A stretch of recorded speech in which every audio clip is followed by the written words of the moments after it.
problem of, well, they actually would much rather leave the United Kingdom, perhaps, and stay in the European Union because they're happy to be, in Northern Ireland's case, the majority of Northern Ireland people now, I think, would rather be part of the Republic, one country in the European Union, than this sort of ghetto of conflict that's going to break out again in a breaking up UK. Again, why wasn't that thought through? I've asked the question, I've given my kind of tentative responses, but this is just a blueprint for future research.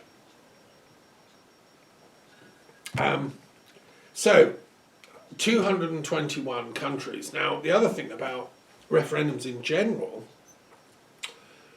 who dreamed them up? Since when has this been done as a kind of matter of policy? And I've made some discoveries that I've shared in this book that I think are very important. Referendums as a matter of public policy were never accepted in British history. We always knew that we have a parliamentary representative democracy, which, for all its foibles, works reasonably well and has done since at least 1688, when John Locke and the Glorious Revolution happened and enshrined constitutional monarchy. James II had tried. I love James as a character, great character. I've been to Saint-Germain where he was exiled, and I love him as a person. But what he was trying to do was a bit retrograde, and so the Dutch king who'd married into the Stuart line, Mary Stuart had married William of Orange, was invited to become monarch, and they institutionalised this constitutional monarchy, which has worked pretty well ever since, and it meant the Commons became a very important leader of public policy and so on. And that's been finessed and developed during the course of the 19th century, well, the 18th century and then the 19th century. And it's been established and enshrined in Britain's unwritten constitution, which is the way we do things. And unfortunately, fortunately, they never thought referendums are part of that. They're a blunt instrument which provide an oversimplistic choice for what are very complex decisions that have to be taken. And Parliament used to be a place of reasoning and profound thought in which experienced and learned statesmen and women would work out, a sort of middle way on complex issues. The ancestor of my ex-partner, Sue Craig, actually wrote a book about rhetoric in Parliament. Robert Craig, he was a Scottish writer and doctor and researcher and so on. He wrote the only ever book written about the way that Parliament is a place for practicing great rhetorical and oratorical skills. And unfortunately it's descended. It's not really anymore. It's become a sort of oversimplistic place where narrow-minded bigots push through policies against the will of the people and against their common benefit. It's a place where people lie and get away with it. Scandalous. This is why I proposed a bill to make parliamentarians have to tell the truth. It's called the Parliamentary Veracity Bill. And I believe the Lib Dems and whoever takes over the next government once Boris Johnson is sent back to where he belongs, which is, some, place where buffoons go. Probably working for the Daily Telegraph, that's what he does best. I mean, he can go online there as much as he wants, but he shouldn't be anywhere near the levers of power in Britain. And Parliament needs to stand up against this and eventually pass, as soon as possible, an act of parliamentary veracity. I think it should be the first act they pass in a government of national unity, along with the rescinding of the Article 50. That has to be postponed or suspended or whatever. To get time for a proper second referendum with proper intellectual discourse about the real costs and benefits of Bremain versus Brexit. So, coming back to the question, who thought? So that's the kind of mainstream narrative. But suddenly we've got this referendum. Where does that come from? Well, it's always been used as a tool by totalitarian dictators. If you study the history of referendums, or plebiscites as they're sometimes called, it's essentially the same thing. They are used in situations of an extremist government in power. They were used by Mussolini and Hitler, Franco. They were used by Khomeini and other kind of single-minded regimes. And the thinker behind this use is a man called Carl Schmitt, who was a German intellectual, who was the leading spokesman behind Nazi Germany from a legal perspective. Carl Schmitt, who had a doctorate in law, was the leading intellectual who justified the Nazi programs of barbarism.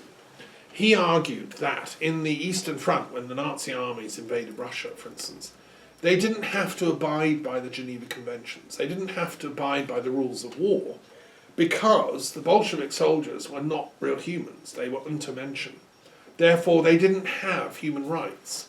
And the Jews who were in their armies didn't have human rights. This justified the beginning of the Holocaust and the mass killings. It was the Russian army, as it was attacked by the Bolsheviks in Operation Solstice, Barbarossa, that began the mass killings of the Jews in vans on the Eastern Front. And then that, caught on as an idea, let's turn Auschwitz into a sort of mass killing place. Now, whenever if you were a good officer in the German army, you said, hang on, killing innocent people, just like that in cold blood? They'd say, no, it's fine, Carl Schmitt says it's fine.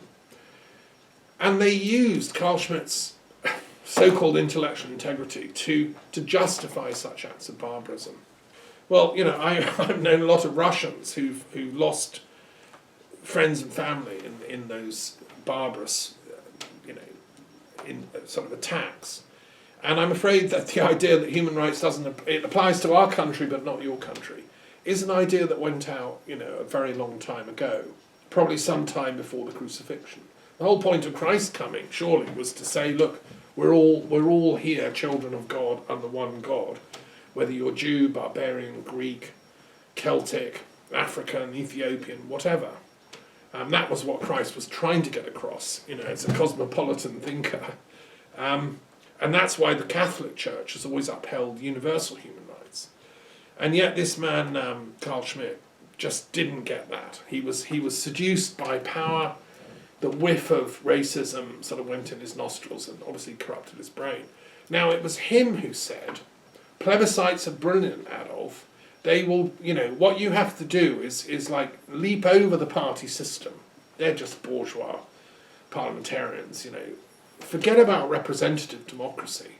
What we want is plebiscites that you build up a relationship with the masses and that can be seen to, supporting your actions personally in your dictatorship. And he thought it through very cleverly. He wrote about how these referendums are fantastic to hijack and subvert democracy. It's all there if you read the literature.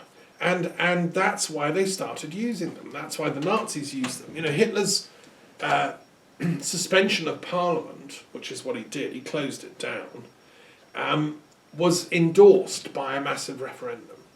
Because he complained, there's a national emergency, there's Bolsheviks taking over Russia, there's this, that and the other enemies of Germany. So we have to have a national emergency. We'll shut Parliament down, which is all corrupt Democrats, and we'll take over in the name of the people. Is that okay? Tick here. And even the way they design the ballot papers, in for instance, the referendum at the Anschluss, the actual people have looked at the actual ballot papers. There was the kind of, yes, we like the Union of Germany and Austria, big box, tick here. And then, no, we don't, tiny little box. I mean, it was so blatant, that manipulation. And so, I don't know what happened. How on earth? Cameron obviously didn't have the right advisors at the time. They didn't. I'm surprised, because I actually thought he was quite an intelligent man. And, I thought Nick Clegg, at least some of Nick Clegg's intelligence would have rubbed off on Cameron, and that he would have realised what was going on.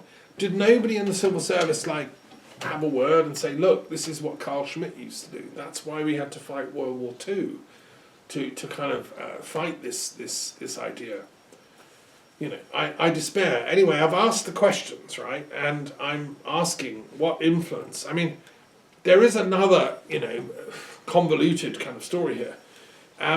One of the most important intellectuals behind the American neoconservatives, or neocons as they're called, is a man called Leo Strauss, who was a Jewish German refugee who fled from Nazi Germany, ended up teaching in Chicago University, and he eulogized Carl Schmitt. I cannot understand why a German Jewish intellectual of the caliber of Leo Strauss would have not seen through what Carl Schmitt had been doing.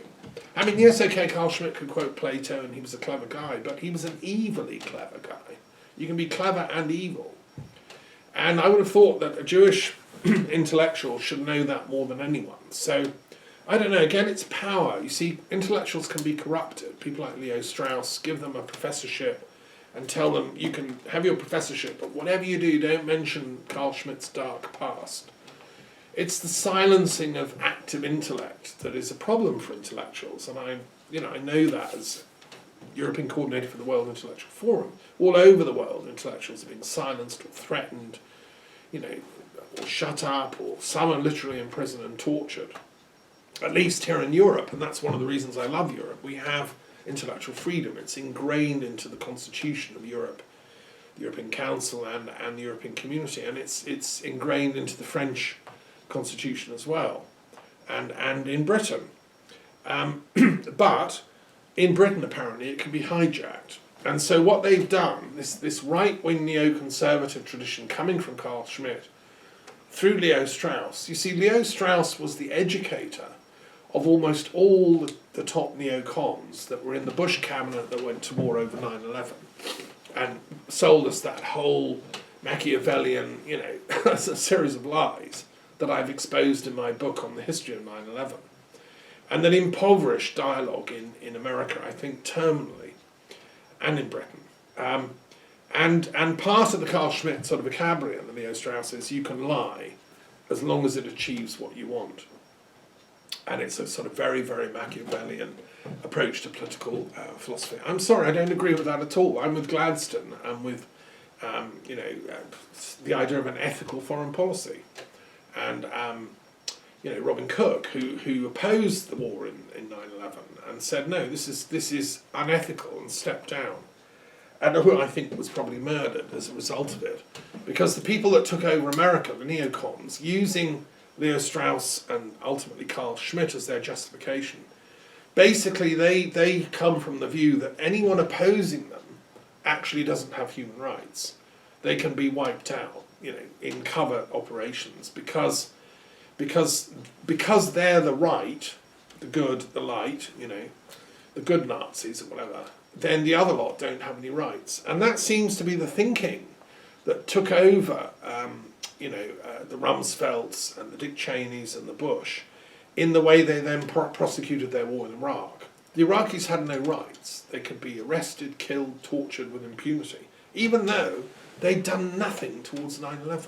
Doesn't that strike you as just shocking? Well, it's not so shocking once you realise where it's coming from. It's coming direct from Carl Schmitt through Leo Strauss.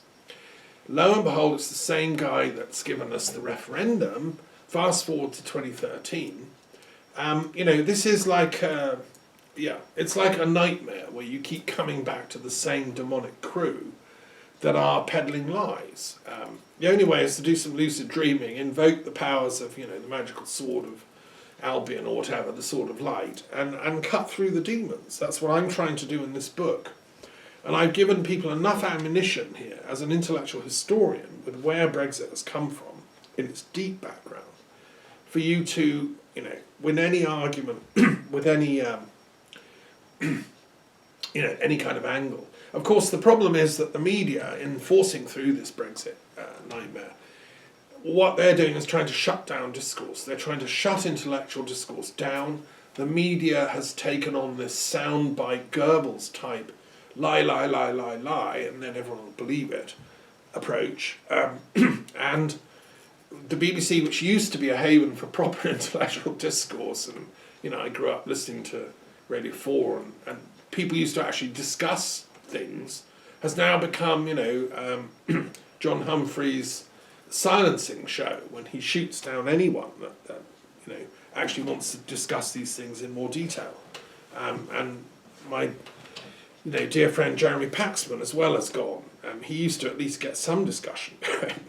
We need a new Paxman to appear. So anyway, what I've done in this book, and I recommend people to buy a copy, to share it with their friends. It should be in every bookshop, every university library, etc. It should be wherever people are gathered together to think through the consequences of Brexit. Look at this book. I've gone into huge detail about all the arguments that are used by the Brexit law and counter arguments. And I've not done it because I've some people accuse me of being too extremist and why don't I sit in the middle? Surely that's what intellectuals do. Of course I do. I've sat in the middle of this, looking for the truth. Aristotle said that virtue is always the position between two extremes.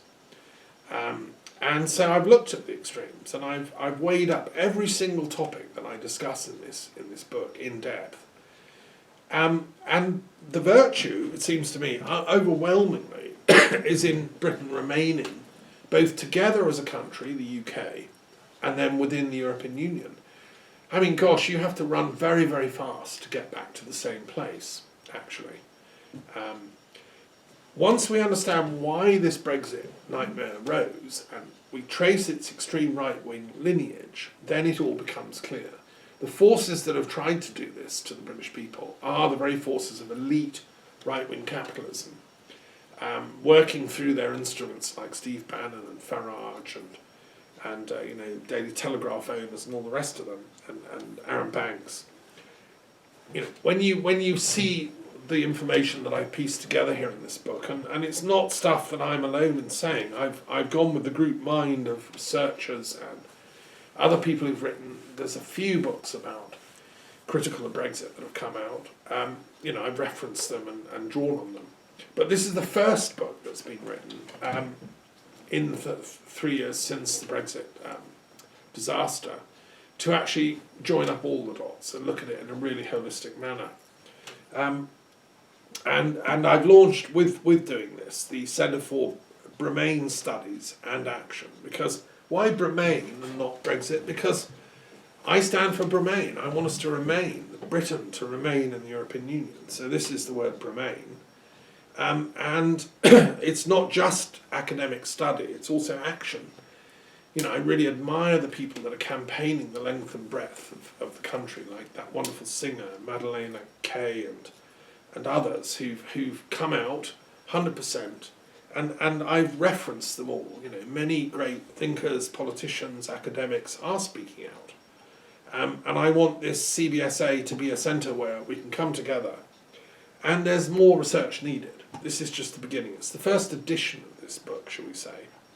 I hope that in the coming weeks and months we can get Bremain on the agenda as the intelligent choice for politicians and thinkers.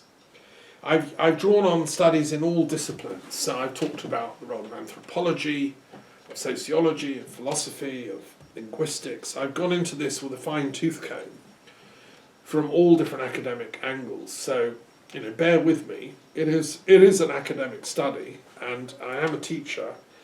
I've gone into every single contribution that can be made from different angles, like psychology and economics and theology. I've also gone into the religious studies angle on all this. And I've looked at what theology could say about Bremain as opposed to Brexit.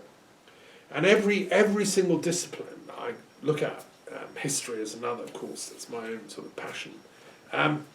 It comes up with Bremain, is the one that's signal green. And ultimately, it's about education. I talk about the role of schools. I just had here a guest, a visitor from a sixth form college in Birmingham, who interviewed me last weekend, who had to go back to Birmingham. And I was shocked to hear that it's not being discussed in her college and presumably around the country. I've been head of political citizenship studies in several schools in the UK, and I would have made sure that this was being discussed. But educationists operating through the control of Whitehall don't want to encourage too much thinking.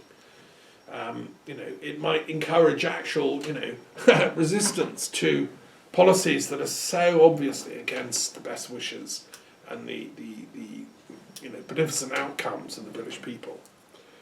So yes, educators should fight back. I'm a teacher. I've been a teacher of teachers. I'm appealing to every single teacher in the UK to get active. Get a copy of this book. Get your head to read it. Get citizenship classes going. Get the philosophy group discussing these things in your school or your sixth form college. Every young British student, deserves to think through the consequences, because their society's at stake, their future, their choices, their options as they grow up are going to be much, much less. And and that's, taking into account all the other disasters that will spin off from Brexit, like the breakup of the UK, the independence of Scotland, the ending of Northern Ireland as a part of the UK, etc., etc. So education has to look at things through the perspective of reason, but also what I call cosmic reason. So as a philosopher, reason is sacred to me. But it's not just reason as in mere rationalism. It's reason as in rationalism plus, which is a bit like the Erasmus Plus that the European Union is now launching to encourage educational sharing and so on across Europe, and this mobility of students, which I want my children and their children and my descendants on into the next generations to be able to benefit from the kind of freedom of movement I've experienced. I've travelled to every single country in Europe, I think, apart from Portugal, which I'm looking forward to visiting at some point, and maybe a couple of little ones like Andorra and San Marino. I love Europe, and I only love it so much because I've travelled everywhere. I've met people, I've sat in the cafes of these amazing countries that make up the patchwork of Europe, and I know it's my country. I can be sitting in Brighton in a cafe chatting about Nietzsche, and then I can go to Greece and chat about Dionysus, and I can go to Hungary and sit in a cafe in Budapest and talk to Hungarian intellectuals like the guy that taught me political philosophy at the University of London, great Hungarian thinker called Laszlo Petar, genius, who's sadly dead now. So yes, cosmic reason has to look at this Brexit thing too, because we in Europe stand for cosmic reason. I mean, it's not rocket science. This is just the inner wisdom that's inside us all. This is what Cicero talked about. Cicero was the greatest Latin intellectual in Rome, snuffed out by the warlord Mark Antony, who was a complete idiot, and had committed war crimes in Gaul with Julius Caesar. Julius Caesar, clever man, also committed terrible war crimes, and I still think should be put on trial retrospectively for what he did in Gaul. So this leads me to talk about this thing from a Druid perspective, because some of you know I'm also a Druid and kind of leading peace Druid in Britain and Europe, and I'm articulating the concerns of the Druid community, who were the ancient wisdom upholders of European culture and civilization, long before the Romans were ever, even invented. Rome wasn't even founded till 753 BC. The Druids were the ancient priests and priestesses of Celtic Europe, which was ancient already by that time. And in my soon-to-be-published book, The Encyclopedia of Druid Studies, I've gone into detail on the archaeology of the Hallstatt period, which goes right back to the Bronze Age, and then the antecedents of the Hallstatt culture, the Beaker folk, and all these different layers of ancient European archaeological civilizations are anterior to the Celtic, later advanced cultures of Hallstatt and La Tène, but it's the same people. This is the point I make in my studies. And so these are the people, these are the ancient European, common people. And it's very interesting, a lot of the cities of Europe were founded by these ancient Druid geomancers who would have had something like Feng Shui. And that includes cities like Milan, Bologna in northern Italy, which was all Gaul, up in the north of Italy. North of the Etruscan region was Gaul. Cisalpine Gaul, it was called. And it was here Virgil came from, who had a druidical interest in the supernatural, which is why he has Aeneas go into the underworld, with such great detail. And then also the whole of Switzerland was a Celtic Druid civilization. Zurich, Bern was sacred to the goddess Artio, who was the bear goddess. And the bear worshipping cult of the Druids goes right back to Paleolithic shamanic times. And the circumpolar tribes, which in their far eastern form became the Ainu people of northern Japan, who were bear worshippers. This was something that came down into the Celtic culture, which inherited from those Paleolithic shamanic circumpolar people this reverence for the bear. And that's why Arthur is the bear king. Arthur is the bear king because the bear was seen as the intermediary between us humans and the gods of the mountains. And in the Ainu culture, they kept that mythology going. You can read about it in my soon-to-be-published encyclopedia. But so when we worship, the great bear, the stars in the sky, which revolve around the North Pole and point towards it, that's a descendant from that Paleolithic, circumpolar shamanic culture, which the Celts inherited, and that's what the Druid knowledge was about. Geoffrey Ashe talks about this in his book, The Ancient Wisdom. Geoffrey, I think he's probably dead now, but I met him on Glastonbury Tor. He used to have a house up near there.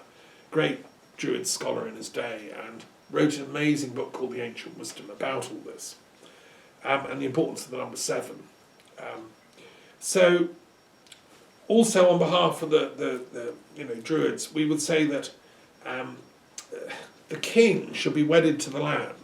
So this was what was reenacted in the rituals of the kingship, the anointing ceremonies of Tara, or in Scotland, or that are still enacted in the anointing of the King of Britain on the sacred stone. What that means is that you have to put the well-being of the entire land as your first priority, and you have to be giving justice to all people, not just your family, your tribe. A true king or true queen takes into account the well-being of the entire land and all its peoples and all the beings that are there. Of the entire ecology, the trees, the animals, and so on. And I think that if you look at it from that perspective, the sacred kingship idea, which was a Celtic concept, and which is why they accepted the Christ idea, again, Brexit is a complete nightmare because it's like these idiotic right-wing extremist types like Carl Schmitt popping up and saying, sacredness, well, we'll smash through all that with the will of the people as expressed in a plebiscite, and that's how we'll smash goodness. Because we've, a proper king stands up against such bullying. And this is why I wrote to Her Majesty, because if she's a proper queen, if she's the actual, real, proper queen of Britain, she will know this in her soul, that Brexit is a nightmare, it's going to lead to the breakup of her land. And, there's been a very subtle silencing going on by the media, which is in the hands of these right-wing extremists, which is saying that if you speak that, if you say that, you're disloyal to the referendum and so on. Well, that's a complete inversion of the truth, because as the wonderful rabbi Erwin Keller has just written a poem saying, I'm a disloyal Jew. If you say that if I don't vote Republican, I'm disloyal, well then I'll wear that badge with pride, and it's a masterpiece of poetry. Well, I would say that to be truly loyal to the land, to the people, we have to honour truth, which is not what some majority at some point was cobbled together by illegal and fake manipulation of information to be the majority vote. No, truth is truth is truth, and we need to have this is why it has to be put back to the highest intelligence of the whole country, which is an intelligent country. I've taught for years investing in the future of my country, the United Kingdom of Great Britain and Northern Ireland, I still believe we have the intelligence to see out Brexit and to vote it down in a second referendum. And we have a sort of spiritual duty to do that, as well as an intellectual duty and a political duty. I'm also speaking on behalf of the poets of Europe, because the bards, the Druids and the poets are all interlinked. I run a Druid order of poets of peace. And this came to me in Struga in Macedonia. 3 years running I went to an amazing festival of poets from all over the world go there. It was one of the most important cultural events of former Yugoslavia.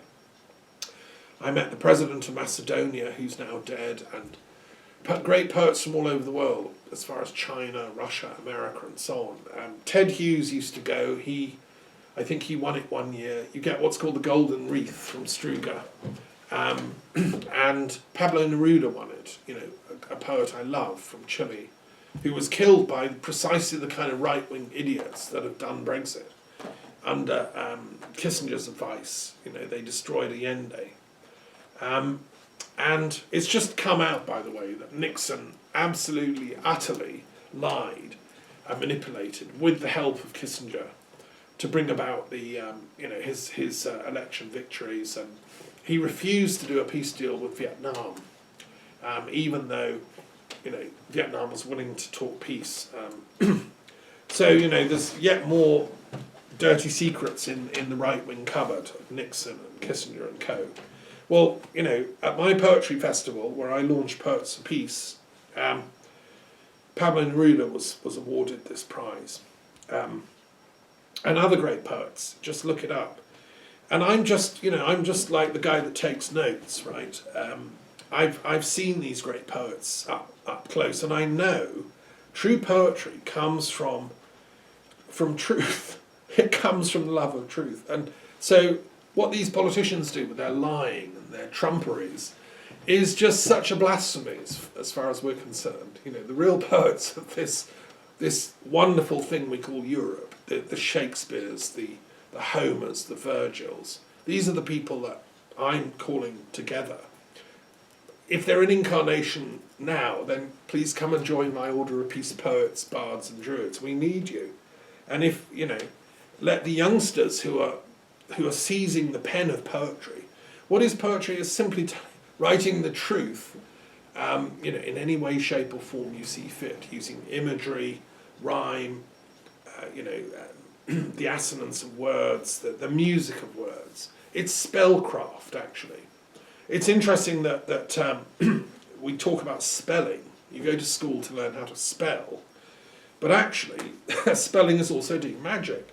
And true poetry is magic. It's an incantation for truth against the lies that we're fed by the system, which always speaks in prose. And now it speaks in mathematics, it speaks in code. So, the great bards of Britain, like Shakespeare and Byron and all the others I've quoted before, and Shelley, one of my heroes, we're united in our opposition to this Brexit nonsense. I can't think of a single poet worth their salt who would possibly think Brexit is a good idea. And of course, the thing is, the Rees-Moggs and these clever sort of right-wing intellectuals, they don't have a bone of poetry in their entire cadaver. They can't see beauty. They can't see truth. They can't see the difference between truth and lies. They've only come into power based on lies. And I'm appealing to their conscience as well. And the people in the Tory party, the Conservative Party isn't all bad.